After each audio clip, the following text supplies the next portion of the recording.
ይህ የኢትዮጵያ ቴሌቪዥን ነው።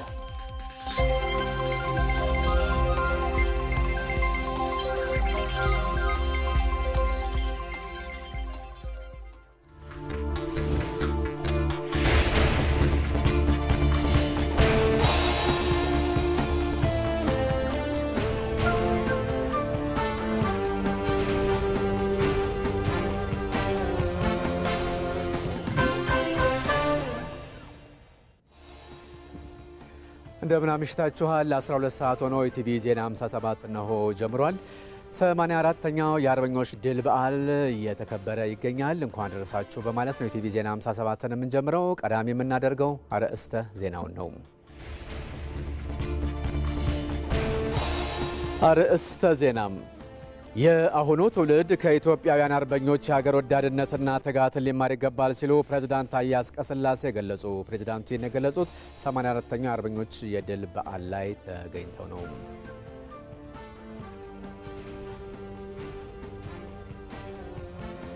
የዘመኑ አርበኝነት የሚጠይቀውን ሰላምና ልማት ለማረጋገጥ ትውልዱ እንዲረባረብ ጥሪም ቀረበም።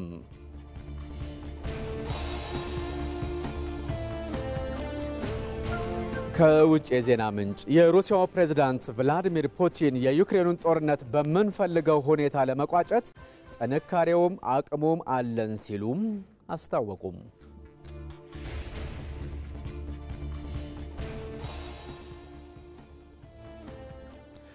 ምርጫችሁን የኢትዮጵያ ቴሌቪዥን ስላደረጋችሁ እናመሰግናለን። ከኛ ጋር ሁኑ።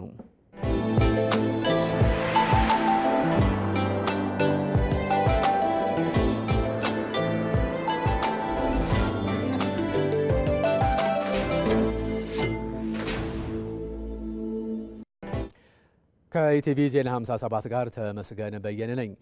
84ኛው የአርበኞች ድል በዓልን በተመለከተ ከመንግስት ኮሚኒኬሽን አገልግሎት የተላከልን መግለጫ አለ። ቀዳሚ የምናደርገው ይህንኑ ነው። የዘመኑን አርበኝነት እውን ለማድረግ ራስን ለመቻል በሚደረጉ የልማት ስራዎች ዙሪያ መለስ ትጋት ከሁሉም ዜጎች ይጠበቃል ሲል የመንግስት ኮሚኒኬሽን አገልግሎት አስታወቀ።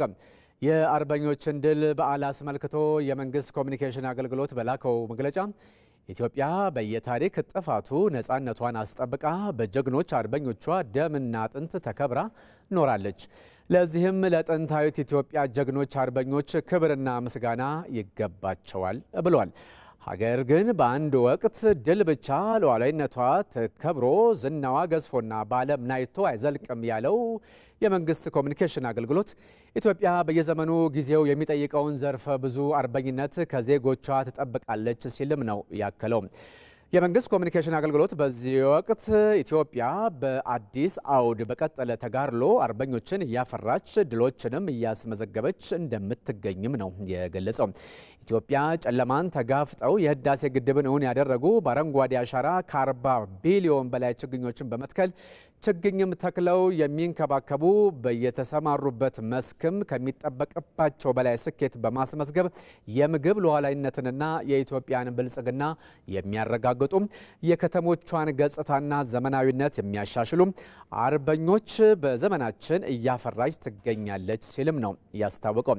ቀደምቶቻችን በደምና አጥንት የተከሉት አርበኝነት በዚህ ዘመን በላብና በእውቀት ወደ ላቀ ደረጃ እየተሸጋገረ ነው ያለው የመንግስት ኮሚኒኬሽን አገልግሎት የግዛት አንድነትና ሉዓላዊነትን በመጠበቅ ረገድ ዛሬም እንደ ትናንቱ የኢትዮጵያ ጀግኖች በምድር በአየር በባህርና በሳይበር ግንባሮች 24 ሰዓታት በንቃት ኢትዮጵያን የሚጠብቁ ልጆቿ መሞላቷንም ነው የጠቀሰው።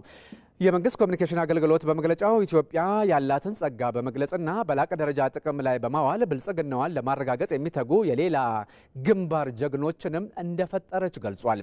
የራሱን ወንዝ በራሱ ገንዘብና ጥረት በርካታ ሻጥሮችንና መሰናክሎችን ተሻግሮ የህዳሴው ግድብን ለስኬት ያበቃት ትውልድ ሙሉ አርበኛ ነውም ነው ያለው። ኢትዮጵያ ያላትን የሚታረስ መሬት ጦም ሳያሳድር ተገቢውን ግብዓትና ቴክኖሎጂ ተጠቅሞ በጋ ከክረምት በማምረት የምግብ ሉዓላዊነትን የሚያረጋግጠው የእንስሳት እርባታ ላይ አተኩሮ በመስራት የተሻሻሉ ዝርያዎችን በመጠቀም የኢትዮጵያን የስጋና ወተት እንዲሁም የአትክልትና ፍራፍሬ ፍላጎት ለማሟላት የሚተጋው አርሶና አርብቶ አደር አርበኛ ነው ሲልም ነው የጠቀሰው። በተለያዩ የኢንቨስትመንት መስኮች ኢንቨስት ያደረገው በኢንቨስትመንቱ በሀገር ውስጥ ያመረተውን ውጤት ለዜጎች የሚሸጠውና ለዓለም ገበያ ተወዳዳሪ ምርቶችን በማቅረብ የውጭ ምንዛሪ የሚያስገኘው ባለሀብትና ሰራተኛ አርበኛ ነው ያለው የመንግስት ኮሚኒኬሽን አገልግሎት በመግለጫው የኢትዮጵያን የተፈጥሮ ጸጋዎች የከርሰ ምድርና የገጸ ምድር ሀብቶች በመለየት ወደ ተጨባጭ ሀብትነት መቀየር አርበኝነት መሆኑን በመግለጫው ላይ አብራርቷል።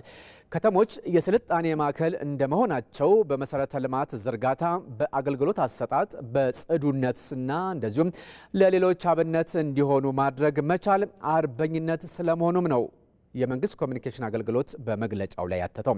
ኢትዮጵያ የትናንቷን አርበኞች በምትዘክረው ልዩ የዛሬና የነገ አርበኞቿንም ለመዘከር ቃል እንደምትገባም ነው ያስታወቀው። ይህን እውን ለማድረግም የዘመኑ አርበኝነት በዋነኝነት ድህነትን ማሸነፍ፣ ራስን መቻልና የዲጂታል ሉዓላዊነትን ማረጋገጥ መሆናቸውን የመንግስት ኮሚኒኬሽን አገልግሎት ገልጿል።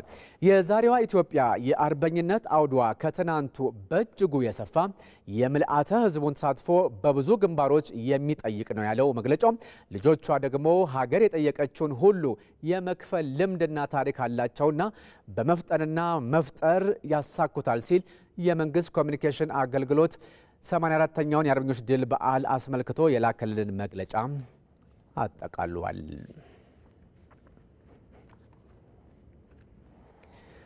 የአሁኑ ትውልድ ከኢትዮጵያውያን አርበኞች የሀገር ወዳድነትና ትጋትን ሊማር ይገባል ሲሉ ፕሬዝዳንት ታዬ አጽቀሥላሴ ገለጹ።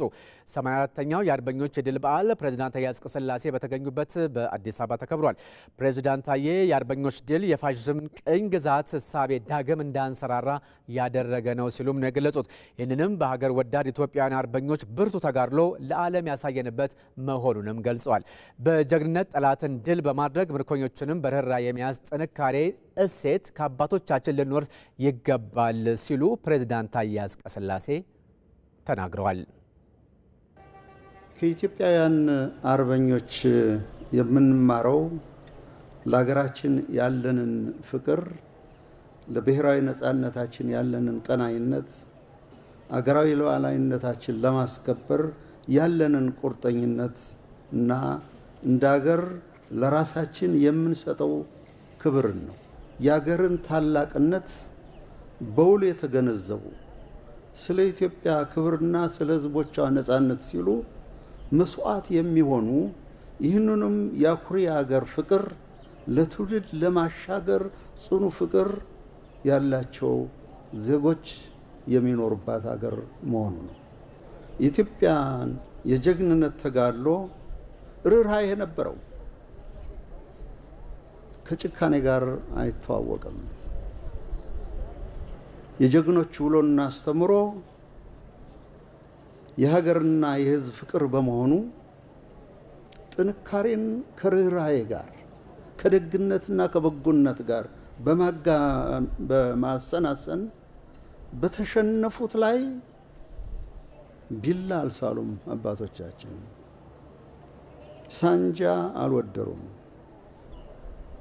ለሰላም የተገሉ ለሰላም እጃቸውን የዘረጉ በመሆናቸው ድል ያደረጓቸውን ሁሉ አክብረው ይዘዋል። ይህ ትልቅ ኢትዮጵያዊ እሴት ነበር።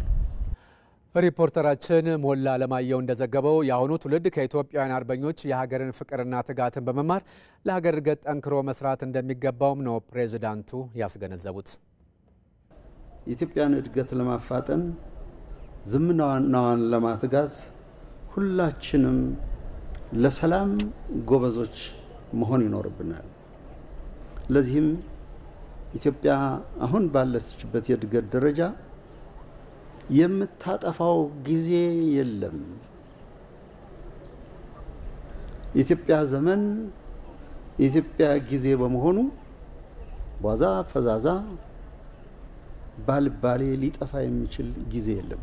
እያንዳንዱ ደቂቃ እያንዳንዱ ሰዓት ኢትዮጵያን ከፍታ የሚያረጋግጥ በመሆኑ የዚህ አካል መሆን የሁሉም ኢትዮጵያዊ ኃላፊነትና ግዴታ ነው። ይህንኑ 84ኛውን የአርበኞች ድል በዓል በአርበኞች ድል ሐውልት መታሰቢያ አደባባይ ላይ ሲከበር የነበረውን ስነ ስርዓት በምስል አስቀርተነዋል። እንደሚከተለው ይቀርባል።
ኢትዮጵያውያን አባት አርበኞች ሕይወታቸውን ሰውተው መጪውን ትውልድ በማሰብ ያለ ልዩነት ነፃነቷን ጠብቀው ያቆዩዋትን ሀገር የትውልድ ጊዜው በሚጠይቀው አርበኝነት ሉዓላዊነቷን ሊያስከብር እንደሚገባ የኢትዮጵያ ቅርስ ጥበቃ ባለስልጣን ዋና ዳይሬክተርና የታሪክ መምህርና ተመራማሪው ረዳት ፕሮፌሰር አበባው አያሌው አስገነዘቡ። ከኢኮኖሚ ተጽዕኖ መላቀቅና በቴክኖሎጂ ሀገርን ማላቅ የወቅቱ የአርበኝነት ተጋድሎ ስለመሆኑም ነው ረዳት ፕሮፌሰር አበባው አያሌው የተናገሩት። ብሩክ ተስፋ ያነጋግሯቸዋል። ከራስ አንደበት እንከታተል።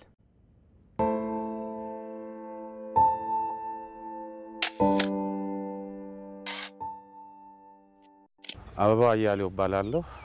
የኢትዮጵያ ቅርስ ባለስልጣን ዋና ዳይሬክተር እንዲሁም የታሪክ መምህርና ተመራማሪ ነኝ። መላ ኢትዮጵያውያን እንኳን ለ84ኛው የድል በዓል አደረሳችሁ አደረሰን። ሚያዝያ 27 በኢትዮጵያ ታሪክ በጣም ጉልህ ቦታ ያለው ነው። የድል በዓል ተብሎ ከ1934 ዓመተ ምህረት ጀምሮ ይከበራል። የሚከበርበትም ምክንያት ፋሺስት ጣሊያን ለ5 ዓመት ከ1928 እስከ 1933 በኢትዮጵያ ላይ ወረራ ፈጽሞ የኢትዮጵያ የቁርጥ ቀን ልጆች በየቦታው ያሉት ብሔር ሳይለያቸው፣ ቋንቋ ሳይለያቸው፣ ሃይማኖት ሳይለያቸው ለ5 ዓመታት ባይበገሬነት ተዋግተው ሚያዝያ 27 1933 ዓመተ ምህረት የኢትዮጵያ ሰንደቅ ዓላማ በአሁኑ ዩኒቲ ፓርክ ያኔ በታላቁ ቤተ መንግስት የተውለበለበችበት ነው እና ጣሊያን ድል የተመታበት ኢትዮጵያ ደግሞ ነፃነቷን፣ ህልውናዋን፣ ሉዓላዊነቷን ያስጠበቀችበት ቀን ስለሆነ ነው።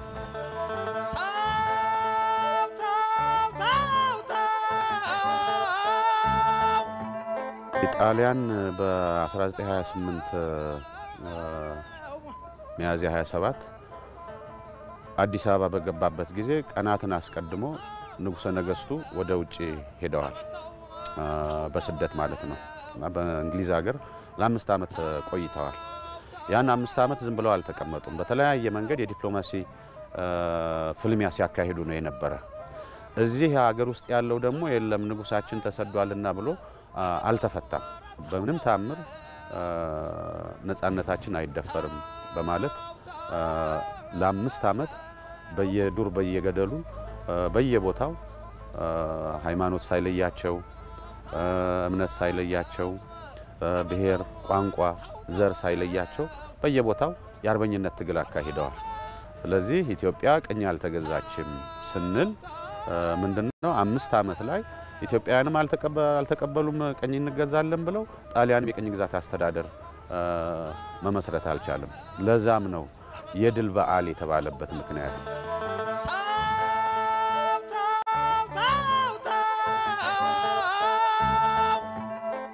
የወትሮ አርበኝነት እንግዲህ በዲፕሎማሲ መልኩ ንጉሠ ነገሥቱን ጨምሮ ሁለተኛ ደግሞ የውስጥ አርበኛ ሆኖ ከጣሊያን ያደሩ መስሎ መረጃ በማቀበል እንቅስቃሴዎችን ሌሎችንም የጦር ፕላኖች ለአርበኞች በማቀበል የውጭ አርበኛ ደግሞ የለየለት አርበኛ ምንለው እንግዲህ ብረት አንስቶ ጣሊያንን በየጢሻው በየተራራና ሸንተረሩ ሲዋጋ የነበረ ነው ያኔ ይሄ ነበር አርበኝነት ለምን ወቅቱ ነፃነትን ማስጠበቅ ሉዓላዊነትን ማስጠበቅ ስለሆነ የወቅቱ አርበኝነት የትግል ማድረግ ነው መዋጋት ነው ያም በስተመጨረሻ ስኬት አምጥቷል አሁን ዘመን ደግሞ እንግዲህ ብረት አንስተን ምን ዋጋው ጠላት የለንም የወረረን የውጭ ኃይል የለም የውጭ ወረራ እንደ ድሮው ታንክና አውሮፕላን አስነስቶ ሰራዊት አሰልፎ መውረር ሳይሆን መልኩን ቀይሮ በሁለት በኩል ነው የሚመጣው አንደኛ በኢኮኖሚ በኩል ሁለተኛ በቴክኖሎጂ በኩል አሁን ባለንበት ዓለም ነባራዊ ሁኔታውን ብንወስደው ትልቅ እንግዲህ አንድን ሀገር የማቆርቆዣ የመጨቆኛ መሳሪያው እንደገና ደግሞ ያሰበበት ላይ እንዳይደርስ የማድረጉ በኢኮኖሚ ተጽዕኖ መፍጠር በቴክኖሎጂ ደግሞ በተለያየ መንገድ በተጽዕኖ ስር ማዋል ነው ያሁኑ ዘመን ትውልድ መማር ያለበት ይሄን ነው ኢኮኖሚያችን እንዴት ማደግ አለበት ያገር ህልውና ከንቱ ነው በኢኮኖሚ ካላደጉ በኢኮኖሚ ተገዳዳሪ ካልሆኑ ማለት ነው ስለዚህ ያ ሁሉ ነፃነታችን ቅኝ ያልተገዛን ሀገር ምንለው በኢኮኖሚ ከደቀቅንና በኢኮኖሚ ነፃነታችንን ማስከበር ካልቻልን ዞሮ ባለሁን ባለንበት ዘመን ከሌሎች ሀገራት በተለይ ከኢኮኖሚ ከዳበሩ ሀገራት ተጽዕኖ ስር መውጣት አንችልም አሁን ከመጽዋችነት ወጥተናል በብዙ ነገር በስንዴ ምርት ብንል በሌሎችም የኢንዱስትሪ ምርቶች ኢትዮጵያ ወደፊት እየተንደረደረች ነው ይሄንን ኢኮኖሚ የማሳደግ ያሁኑ ትውልድ ያርበኝነት ስራ ይሆናል ማለት ነው ከዚህ ጋር ተያይዞ እንግዲህ ከኢኮኖሚ ብዙም አንለጥነውም ቴክኖሎጂ የዘመናችን ትልቁ መሳሪያ ነው በቴክኖሎጂ የበለጸጉ ሀገሮች ያልበለጸጉ ሀገሮችን በተጽዕኖ ስር ሊያውሉ ይችላሉ በቀጥታም ሆነ በተዘዋዋሪ መንገድ ስለዚህ በቴክኖሎጂ ለማደግ ደግሞ የግድ ቴክኖሎጂን መሰረት ያደረጉ ትምህርቶችን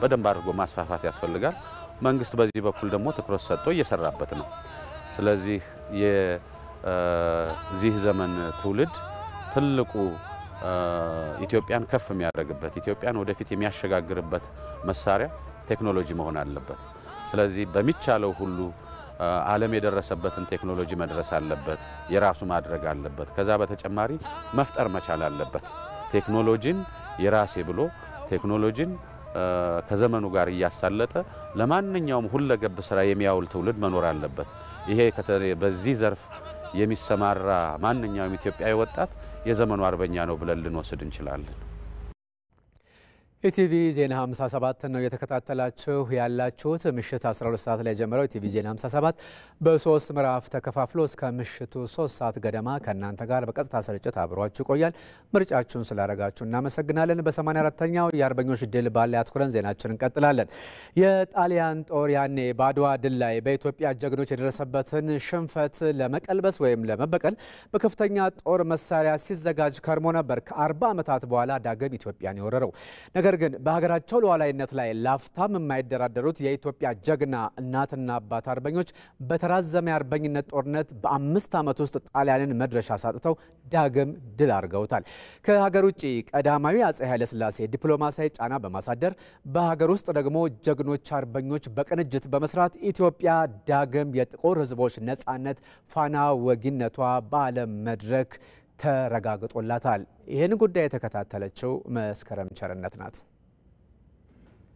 በዓለም የጦርነት ታሪክ ውስጥ ሉዓላዊነትን ለቅኝ ገዢ አሳልፎ ላለመስጠት ዋጋ ከተከፈለባቸው አውደ ውጊያዎች አድዋና የ5 ዓመት የተራዘመ የአርበኝነት ጦርነት ተጠቃሽ ናቸው። ወራሪው ጣሊያን በዓለም አደባባይ የተዋረደበትን የአድዋ ሽንፈቱን ለመበቀል ኢትዮጵያን ዳግም ከ40 ዓመት በኋላ ሲወር በከፍተኛ ጦር መሳሪያ ዝግጅት ጭምር ነበር። ኢትዮጵያ ከአድዋ ድል በኋላ የጦር መሳሪያ ያላስገባችና በበቂ ሁኔታ ያልተዘጋጀች ሲሆን ጣሊያን በተቃራኒው መርዝ የሚተፉ የጦር አውሮፕላኖችን ጭምር ተጠቀመች።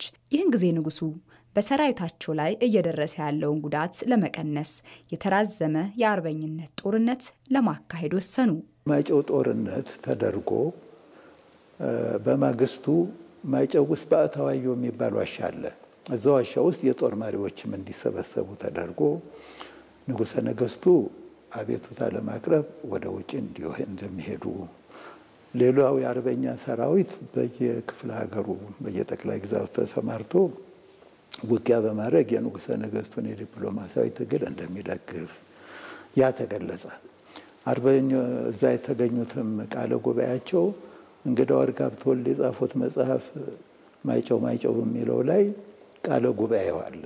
ቃለ ጉባኤው ላይ ኦልሬዲ በመጀመሪያው ጦርነት ጊዜ ራስ ስዩምም የትግራይ አካባቢ በጣም ስለተጎዳ ውስጥ አርበኛ ሆነው እንዲሰሩ ተወስኖ ስለነበረ እሳቸው ወደዛ እየተነቃነቁ ስለነበረ በንጉሱ ትእዛዝ የእሳቸው ተወካይ የነበሩት አዎ ነገ ተዋግተን ከምንሞት ለኢትዮጵያ አንድ 20 ዓመትም ልንዋጋላት እንችላለን አሉ።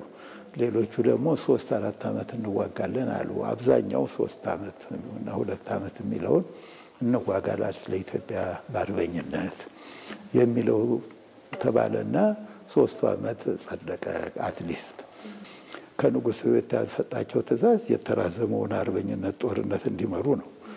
ስለዚህ የአርበኝነቱ ውጊያ የሚጀምረው ንጉሠ ነገሥቱ እንደወጡ ይቀጥላል።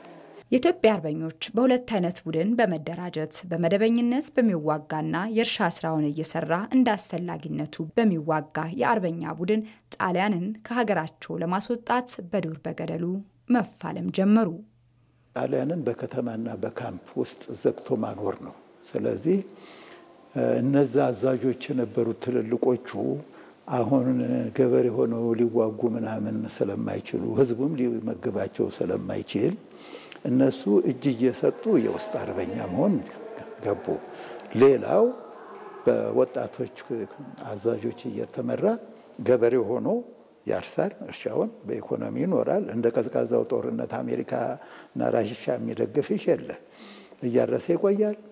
ጣሊያን ከከተማና ከካምፑ ወጥቶ ወደ ሊያጠቃ ሲገባ አጥንትን ጦርነቱን እየተዋጉ ያካባቢው ይከባል። ያንን የሌላው ከመጥቶ በከበባ ውስጥ ያደርጉታል። መልሶ ወደ ካምፑና ወደ ከተማው ይገባል።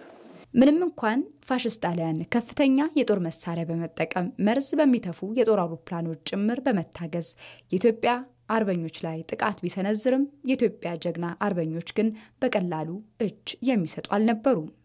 ጣሊያን ከሄድኳርተሩ ከመቀሌ ለቆ አስመራ ሊመለሱ ሁሉ ዝግጅት ማድረግ ጀመረ። ይህን ሁሉ ሲያደርጉ የመስተርድና የፎሲጅንን መርዞች ተቋቁመው ነው።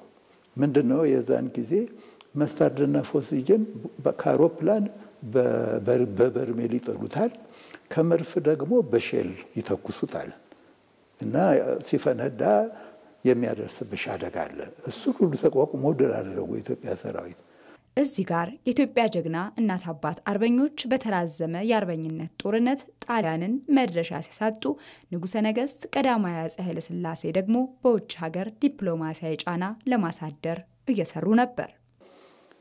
ጣሊያን ከጀርመን ጋር ማበሯ ሲታወቅ ወዲያውኑ ንጉሠ ነገሥቱ እኔ እና ሰራዊቴን ከእናንተ ጎን አሰልፋለሁ ብለው ለቸርችል ደብዳቤ ጻፉ። ደብዳቤው ገለባጭ እዚሁ መዘክር አለልሽ ሄደሽ ካነበብሽው። በዚህ ጊዜ ንጉሠ ነገሥቱ ይሄ በሚሳፈፍ ጀልባና በሚበር ጀልባ ሆነው በሚስጥር ገቡ ሱዳን። ከዛ በኋላ አርበኞችም ሄደው ተደባለቋቸው። ብዙዎቹ አርበኞች ተወኪል ላኩ። ከዛ በኋላ ከተሞችን እንደገና እያያዙ ወደ ነፃነት መጣን። ንግግር አደረጉ። በዚህ ዕለት ፋሺዝምን ድል አደረግን፣ ሐውልቱ ላይ 4 ኪሎ የተጻፈው ዙሪያው ላይ የዛለት ያደረጉት ንግግር ነው። በንጉሱና በአርበኞች ጥረት ከ5 ዓመታት በኋላ በ1933 ዓ.ም ኢትዮጵያ ከጣሊያን ዳግም ወረራ ተላቃ ነፃነቷን በማረጋገጥ የጥቁር ህዝቦች ነፃነት ፋና ወጊነቷን ዳግም በዓለም አረጋገጠች። ይህንኑ የጥቁር ዘር መሪነታችንና የአፍሪካዊ መሆናችንን አስረግጠን ነው የምንሄደው። በዚሁ አካል ነው የሄደው እና በዓለም አቀፍ ደረጃ ኢትዮጵያን ወርልድ ዋይድ ፌዴሬሽን ራስታዎችም የዛ አባል ናቸው እኮ እና የጥቁር ህዝብ እንቅስቃሴ ከኛ ጎን የሚቆመው ለዚሁ ነው። እኛም በኮሌክቲቭ ሴኩሪቲ ነው፣ በሰው ዘር እኩልነት ነው የምንራመደው። ኢትዮጵያ ከ5 ዓመት በኋላ ሙሉ በሙሉ ነፃነቷን የተቀናጀችበትን ሚያዝያ 27 1933 ዓ.ም ታሳቢ በማድረግ የአርበኞች የድል ቀን ሚያዝያ 27 በየዓመቱ ይከበራል። የኢትዮጵያን ታሪክ በማጥናትና እንደዚሁም ደግሞ ለኢትዮጵያ ባላቸው ወዳጅነት የታሪክ ተመራማሪው ሪቻርድ ፓንክረስት ተጠቃሽ ምሁር ናቸው። በኢትዮጵያ ታሪክ ላይ የጻፏቸው ተከታታይ እትሞች የኢትዮጵያ ወዳጅ ስለመሆናቸው አንዱ ማሳያ ነው። ሌላው ደግሞ የወዳጅነታቸው ማሳያ ከአብራካቸው የተከፈሉ ልጆችን በኢትዮጵያ አርበኞች ስም መሰየማቸው ነው። አሉላ ፓንክረስት የሪቻርድ ፓንክረስት ልጅ ናቸው። ከራሳቸው አንደበት ስለ ራሳቸውና ስለ አባታቸው እንዲሁም ስለ አርበኞች ያሉትን ሳዳት መሐመድ ሳኒ አዘጋጅቷል። አብረን እንከታተል።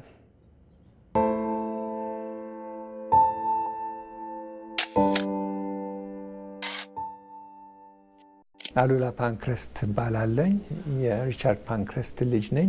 በአዲስ አበባ ዩኒቨርሲቲ ለ16 ዓመት በማህበረሰብ ጥናት አስተምሬያለሁ። እንግዲህ አባቴ ሪቻርድ ፓንክረስት እኔ በተወለድኩበት ጊዜ የኢትዮጵያ ጥናት የአድዋ ጦርነትን ሲያጠና የራስ አሉላን ሚና በጣም ያደንቅ ነበረ። ራስ አሉላ የጣሊያን ጦርን በጣም ይጠራጠር ነበር። መሪዎቹ አደጋ ሊያደርሱ እንደሚችሉና ጦርነቱን የኢትዮጵያ ጦር ባልተዘጋጀ ጊዜ ሊጀምሩ ይችላሉ በመጠርጠር ሰላይ ልኮ ያው የጊዮርጊስ ቀን ነበረ እና ከቤተ ክርስቲያን አፄ ምኒልክ መኳንንቱ ቶሎ ወጥተው የጦር አዛዦቹ ወደ ጦር ግንባር እንዲገቡ የእሳቸው ሚና ቀላል እንዳልነበረ፣ ስለዚህ እኔ በዛን ወቅት ስለተወለድኩኝ እና የኢትዮጵያ ኢኮኖሚያዊ ታሪክ የሚል አንድ መጽሐፍ እያሳተመ ስለነበረ በዛ ምክንያት ነው አሉላ ብሎ የሰየመኝ። የጥንታዊት ኢትዮጵያ ጀግኖች አርበኞች ማህበር የሚያደርገው ጥረት ታሪክ እንዳይረሳ የሚያደርገው ትግል ቀላል አይደለም። ብዙ አርበኞቹ እንግዲህ በወቅቱ የነበሩት በጣሊያን ወረራ ጊዜ በህይወት አብዛኞቹ ባይኖሩ እንኳን ልጆቻቸው ያ ታሪክ እንዳይረሳ እንዲዘከር እና ምን ያህል መስዋዕትነት እንደተከፈለበት ወጣቱ በተለይ እንዲያውቀው ታሪኩን እንዳይረሳ እና ይህንን ድል በቀላሉ እንዳልተገኘ የ5 ዓመት ትግል መሆኑ ወደ 300,000 ህዝብ ሊሆን ይችላል የሞተው በጦርነቱ ወቅት እና አርበኞቹ ጣሊያን ፋሽስት የጣሊያን ግዛት እዚህ ኢትዮጵያ ተቀባይነት እንደሌለው እንዲታወቅ እና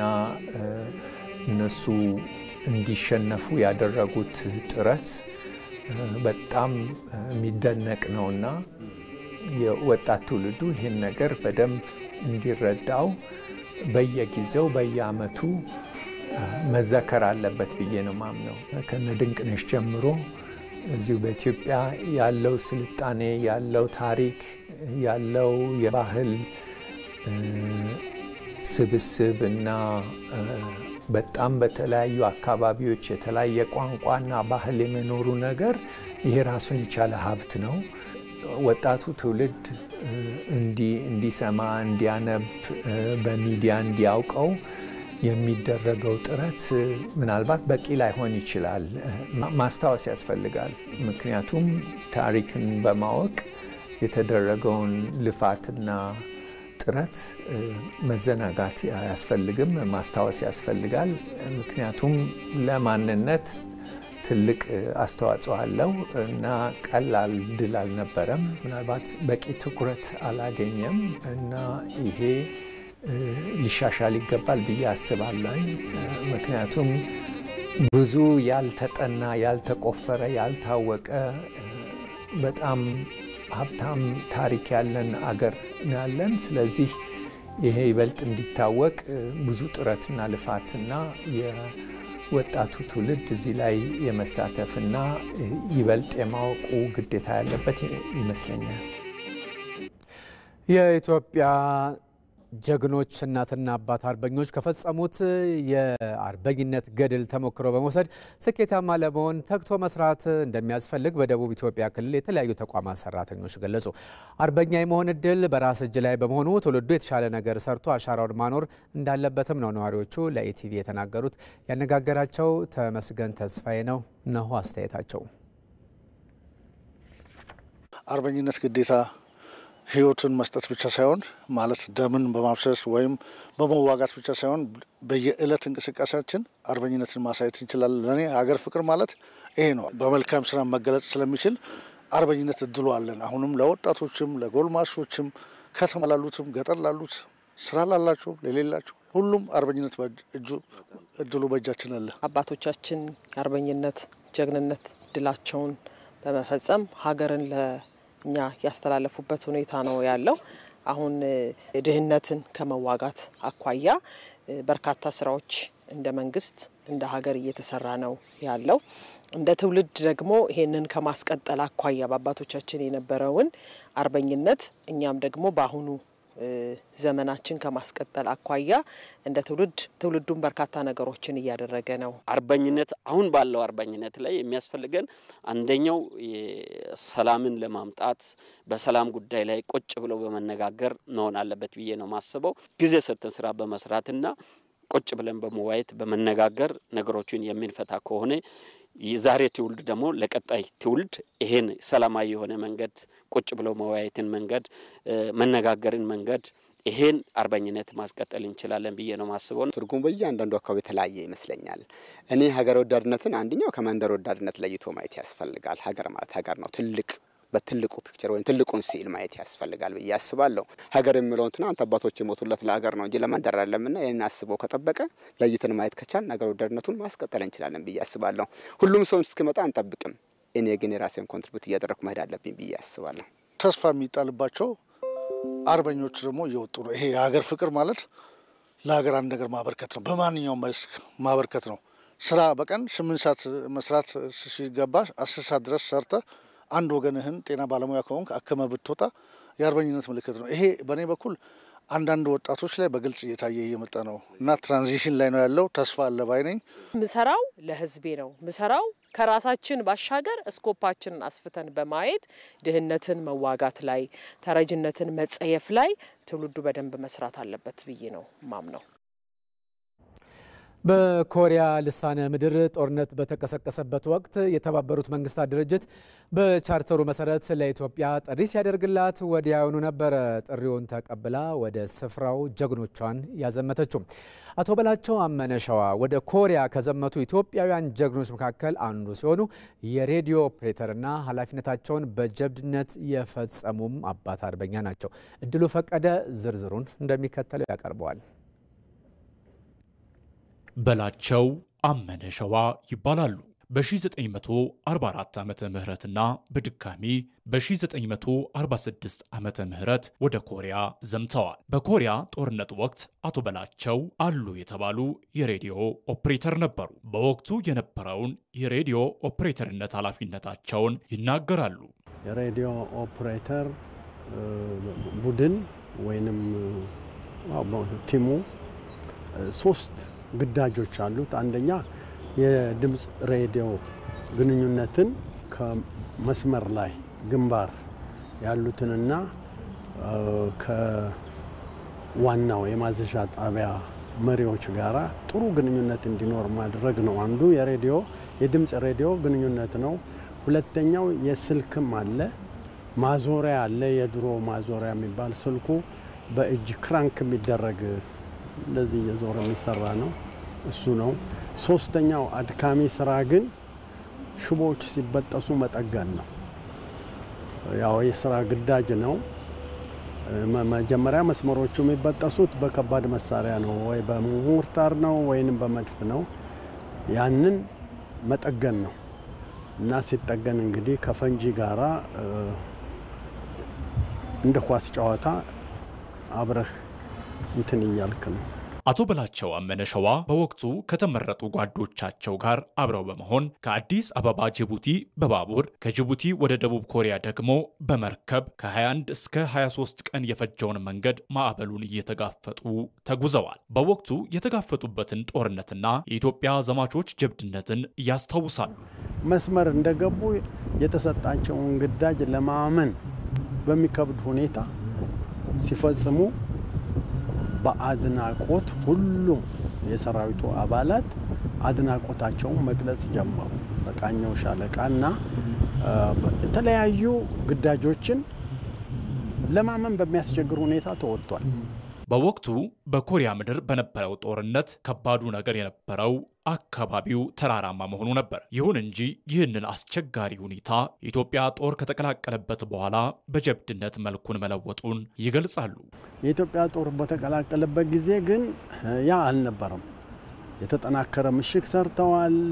ኮሙኒስቶች ወደ ጦርነቱ የገቡበት ነበር፣ ከኖርዝ ኮሪያ በላይ ማለት ነው። አንዱን ውጊያ ጨርሰው እፎይ ሳትል ነው እንደገና ሌላ ውጊያ የሚገጥምህና ከባዱ ያ ነበር። እንግዲህ ያንን መወጣት ነው። አቶ በላቸው አመነ ሸዋ በወቅቱ ከጦርነቱ ባሻገር የነበረውን አዝናኝ ገጠመኝ ፈገግታ በተሞላ መንፈስ ያስታውሳሉ። በበረዶ ጊዜ ነው እና ወንዙ ደርቋል። ያው ቅዝቃዜው ከዜሮ በታች ነው። እስከ ማይነስ 20-30 ድረስ ይሄዳል እና እሱ ሲሻገር ጫፏ ላይ ረገጠ መሰለኝ። ጫፏ ተሰበረችና እግሩ ገባ ውሃ ውስጥ። ጫማውን ለማውጣት 3 ጥንቸኞች፣ እሱ ረዘም ያለ ነው፣ 3 ጥንቸኞች መፈለግ ነበረብን። አንዱ ከትከሻው ያዘው፣ ሌላው ደግሞ ጭኑን፣ ሶስተኛው ጫማውን በማውለቅ በዛን ጊዜ ትግሉና እሱ ያሰማ የነበረው የስቃይ ድምጽ። በመጨረሻም አቶ በላቸው ለአሁኑ ትውልድ መልእክታቸውን አስተላልፈዋል። እኔ ለኢትዮጵያ ሕዝብ በተለይ ለምሁሩ ያለኝ እንትን እውነት ኢትዮጵያን ለመቀየር ከፈለጉ ሌት ተቀን መስራት ያስፈልጋል። 8 ሰዓት አይደለም፣ እኔ እንጃ 16 ሰዓት ቢሰራ ምንም ማለት አይደለም። በ5 ዙር ኮሪያ ከዘመቱት 6037 ኢትዮጵያውያን መካከል 122ቱ በጦርነቱ ሞተዋል። አንዳቸውም አልተማረኩም። ሳይማረኩ ግዳጃቸውን ፈጽመው ከተመለሱት 350ው የዛሬ 20 ዓመት የኢትዮጵያ ኮሪያ ዘማቾች ማህበርን መስርተው ሰሞኑን የዘመቻውን 74ኛ ዓመት ክብረ በዓል አክብረዋል። 84ኛው የአርበኞች ድል በዓል ላይ ያተኮረው ዜናችን ይቀጥላል። እስከ ምሽቱ 3 ሰዓት ነው በቀጥታ ስርጭት ከእናንተ ጋር የምንቆየው። ለጊዜው የድል በዓሉ ያተኮሩ ዜናዎችን ገታ አድርገን ወደ ውጭ ዜና እናልፋለን። የሩሲያው ፕሬዝዳንት ቭላዲሚር ፑቲን የዩክሬኑን ጦርነት በምንፈልገው ሁኔታ ለመቋጨት ጥንካሬውም አቅሙም አለን ሲሉ ተናግረዋል። ይህን ለምንና እንዴት አሉ ለሚለው የዓለምን ህዋሴ ትንታኔ ምላሽ አለው። conferência com o presidente Vladimir Putin. ፕሬዚደንት ቭላዲሚር ፑቲን የዩክሬኑን ጦርነት የሚፈለግበት መቋጫ ላይ ለማድረስ ሩሲያ በቂ ጥንካሬና አቅሞች አሏት፣ የኒውክሌር መሳሪያዎቻችንን ለመጠቀም የሚያስገድደን ሁኔታ እንደማይኖር ተስፋ አደርጋለሁ ብለዋል። ፑቲን በሀገራቸው ቴሌቪዥን ሩሲያ ክሬምሊን ፑቲን 25 ዓመታት በሚል ርዕስ እየተላለፈ በሚገኘው ተከታታይ ዘጋቢ ፊልም ላይ አዘጋጁ በጦርነቱ ምክንያት የኒውክሌር አደጋ እየጨመረ ሊመጣ ስለሚችልበት ሁኔታ ጠይቋቸው ነበረ። እጃችን ሳት እንዲለው ለማድረግ ሆን ብለው ሊተናኮሉን ይፈልጋሉ አሉ ፑቲን ሲመልሱ። እስካሁን የኒውክሌር መሳሪያዎችን እንድንጠቀም አላስፈለገንም፣ ወደፊትም እንደማያስፈልገን ተስፋ አደርጋለሁ ብለዋል። ሲቀጥሉም ይህን በ2022 የተጀመረ ጦርነት ራሽያ የምትፈልጋቸውን ውጤቶች በሚያረጋግጥ ሁኔታ ተገቢ መቋጫ ላይ ለማድረስ በቂ ጥንካሬና የሀብት ምንጮች ወይም አቅሞች አሉን ብለዋል። ፕሬዚደንት ፑቲን ጦርነቱን በፈረንጅ 1989 ከበርሊን ግንብ መፍረስ በኋላ ወደ ሞስኮ የተጽዕኖ ክልል ውስጥ ኔቶን በማንሰራፋት ራሽያን ካዋረደው ምዕራቡ ዓለም ጋር ያላትን ግንኙነት በወሳኝ መልኩ የሚበይን ፍልሚያ አድርገው ይመለከቱታል።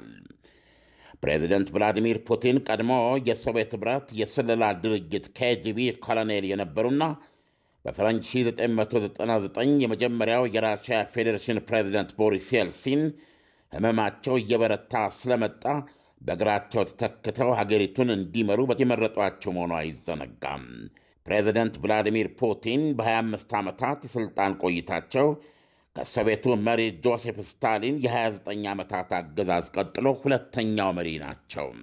ፑቲን በተቾቻቸው ዘንድ ሥልጣኑን በአፋሽ አጎንባሾችና በሙስና ላይ የመሠረተና ራሽያን ለግርጣትና ውዥንብር የዳረገ ሲሏቸው በሕዝብ አስተያየት መመዘኛዎች በተገለጸው 85 በመቶ ሕዝባቸው ብይን ደግሞ የምዕራባውያኑን እብሪት የበገረና ያሟሸሸ የ1983ን የሶቪየት ኅብረት መፍረስ ተከትሎ የተፈጠረውን ቀውስ እየገታ ታሪክ ሰሪ ናቸው። 84ኛው የአርበኞች ድል በዓል ላይ አትኩረን ምዕራፍ 1ን በዚህ ሁኔታ አጠናቅን እስከ ምሽቱ 3 ሰዓት ነው የቲቪ ዜና 57 የሚቆየው። 1 ሰዓት ላይ ዳግም እንገናኛለን። ተመስገን በየነ ነኝ። ከኛ ጋር ሁኑ።